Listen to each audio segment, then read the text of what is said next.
Nous voterons donc pour cette délibération, puisque cette délibération concerne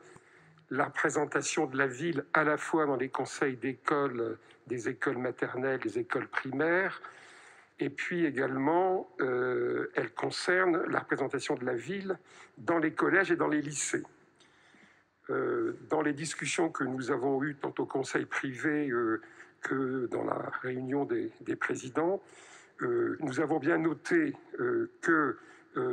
dans les conseils d'école, il y aurait la possibilité, comme c'était déjà le cas dans les précédents mandats,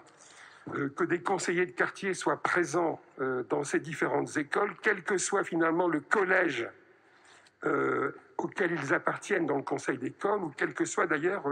l'origine de ceux-ci, si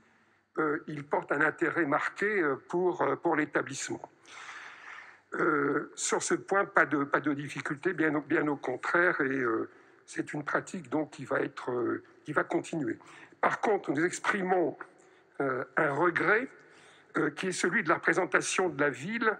dans les collèges et dans les lycées, où dans chaque collège et dans chaque lycée, il y a un représentant titulaire et un représentant suppléant.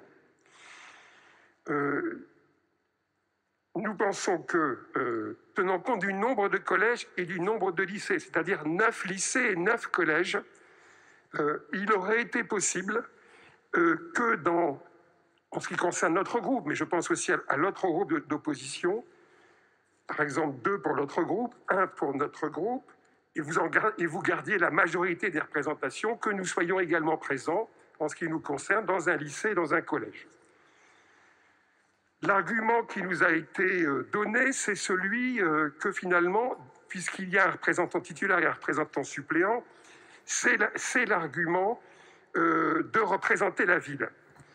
Mais cet argument-là, on pourrait déjà le reprendre pour les conseillers de quartier, puisque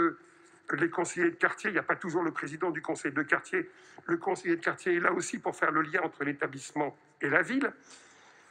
Et je crois que dans une ville comme la nôtre, où il y a une majorité, il y a des oppositions, je pense qu'il serait sain que dans certains établissements soient présents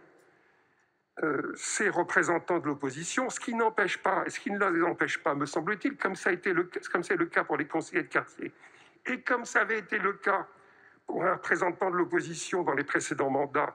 Alors on me dit qu'il y en avait 2, mais là il y a un titulaire et un suppléant, de porter l'intérêt général et de porter cette relation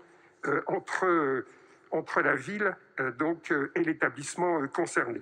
Donc voilà l'explication de vote. C'est un vote positif, mais nous avons ce regret de ne pas souhaiter mieux associer les oppositions finalement au rapport entre la ville et ces établissements qui sont importants pour notre jeunesse.